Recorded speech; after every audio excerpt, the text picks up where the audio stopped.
Você já teve o desejo de obter um retorno superior aos títulos de renda fixa do governo, aqueles títulos do Tesouro Direto, correndo pouco risco e sem precisar mexer com bolsa de valores, com renda variável? Se sim, saiba que as debêntures são essenciais para você conseguir este feito. É sobre isso que nós vamos falar neste vídeo. Meu nome é Renan Zanella, eu sou consultor CFP e analista CNPI. Se você se interessa por finanças, economia e investimentos, se inscreva no canal, ative o sininho também para você não perder os vídeos que saem todas as semanas. Se você tem um amigo ou uma amiga que não está aproveitando a alta dos juros no Brasil e aproveitando os excelentes títulos de renda fixa, é para ele, é para ela que você vai encaminhar esse vídeo. Vamos lá! Então, antes de tudo, o que são debêntures? Debêntures são títulos de dívida emitidos por empresas, então não conta nem banco, que é a instituição financeira, nem o governo. Então, títulos emitidos por empresas para captarem dinheiro, realizarem um novo investimento. E por que as empresas captam esse tipo de dinheiro? Por que as empresas emitem debêntures?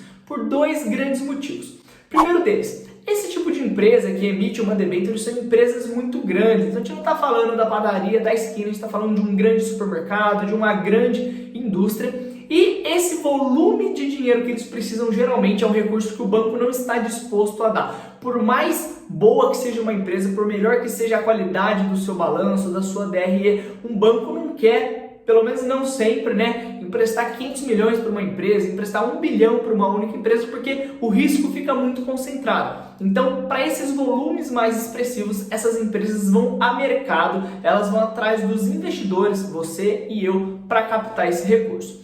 E o segundo grande motivo é que mesmo que elas conseguissem pegar um empréstimo com o banco, quando elas optam por uma debênture, elas conseguem condições mais favoráveis. E aqui condição não é só a taxa que elas pagam, porque é importante que a empresa pague a menor taxa possível, mas aqui também é importante considerar o prazo, a forma de pagamento, e tudo isso o CFO, a diretoria da empresa, vai levar em consideração, e é por isso que as empresas emitem debêntures. A maioria das debêntures paga juros semestrais, mas você também consegue encontrar aquelas com juros trimestrais e até mensais, apesar de ser bem mais raro. E existe uma grande divisão quando a gente pensa em títulos de debêntures, que são as debêntures normais e as debêntures incentivadas. Vamos começar aqui por esse grupo primeiro. Nesse tipo de investimento você vai, empresta seu dinheiro para uma empresa e em troca disso você tem uma remuneração, você é recompensado por isso, é por isso que a gente investe, para a gente remunerar o nosso dinheiro.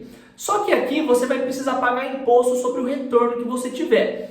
Renan, qual o imposto que eu preciso pagar e qual é a alíquota? Você vai pagar a alíquota padrão da renda fixa, que começa em 22,5% e vai até 15%. Ou seja, quanto mais você fica com aquele dinheiro aplicado, mais você ganha. É exatamente a mesma alíquota que se aplica a um CDB, por exemplo. Então, aqui não tem segredo. Só que o outro universo de debêntures, e é nesse que você deveria focar, que a gente tem mais vantagens, é o universo das debêntures incentivadas. E elas são incentivadas por quê? Essa captação, ou seja, o recurso que essa empresa levantou, vai ser direcionada para o setor de infraestrutura, aeroportos, rodovias, portos. Então, para incentivar esse tipo de investimento, o governo isenta o investidor de imposto de renda. Então, sempre que você investir em uma debênture incentivada, você não paga nada de imposto de renda por isso. E isso faz toda a diferença na rentabilidade líquida dos seus investimentos. Fica tranquilo que você não precisa adivinhar qual debênture que paga imposto, qual debênture que não paga. Quando você abrir o site da sua corretora, clicar em renda fixa, crédito privado, listar as debêntures, a corretora, o site vai estar marcando. Essa aqui você paga imposto e essa aqui você não paga imposto.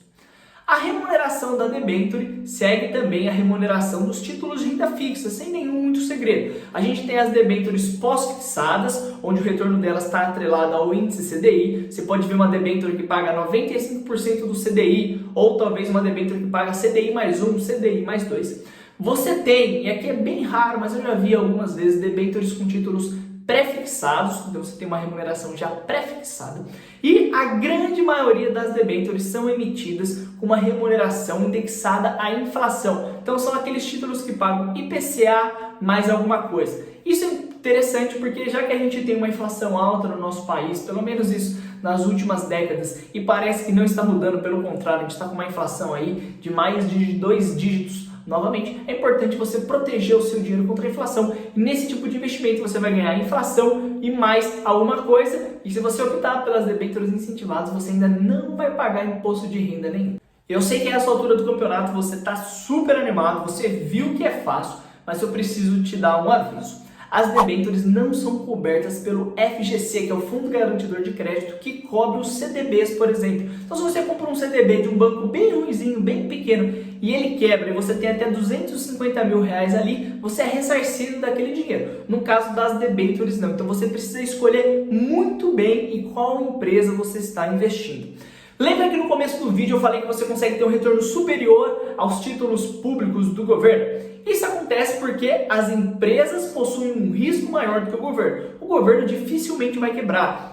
E, na verdade, ele nunca vai quebrar, né? O máximo que ele pode fazer é emitir mais moeda, o que seria muito ruim para o país, mas quebrar, ele não quebra, tirando alguns casos bem específicos. Já uma empresa pode quebrar, até empresas que já foram líder de mercado, elas já chegaram a ir à falência, tanto no Brasil quanto nos Estados Unidos. Então é importante você escolher muito bem em qual empresa você está investindo. Dito isso, uma dica muito valiosa para você considerar é nunca colocar mais do que 5% do seu patrimônio financeiro em uma única empresa. Então, imagina que você abre a sua corretora e você encontra lá uma debênture da JBS. É a primeira empresa que me vem na cabeça, por isso que eu estou pegando esse exemplo. E você tem 100 mil reais de patrimônio.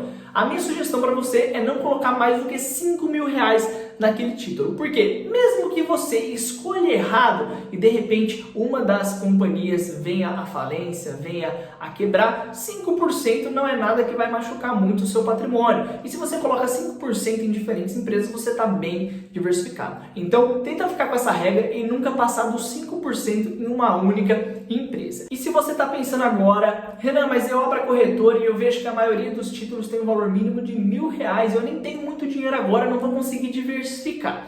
Nesse caso, para você poder começar da maneira correta, que é começar uma carteira diversificada de debêntures, isso serve para todos os ativos, né? Uma carteira diversificada de ações, de criptomoedas e tudo mais. Mas para você poder ter essa diversificação com as suas debêntures, você também pode optar por um fundo de renda fixa que investe em debêntures. E se esse fundo investir apenas em debêntures incentivadas, você também não vai precisar pagar imposto de renda. E aí, pessoal, eu quero saber se você gostou desse conteúdo, se você já investe em debêntures, se você tem algum título na sua carteira. Nos próximos vídeos eu quero aprofundar mais como você pode escolher as melhores taxas, qual que é o prazo adequado para você ter na sua carteira e quais são os melhores papéis para você investir. Compartilhe esse vídeo com alguém e eu te vejo na próxima.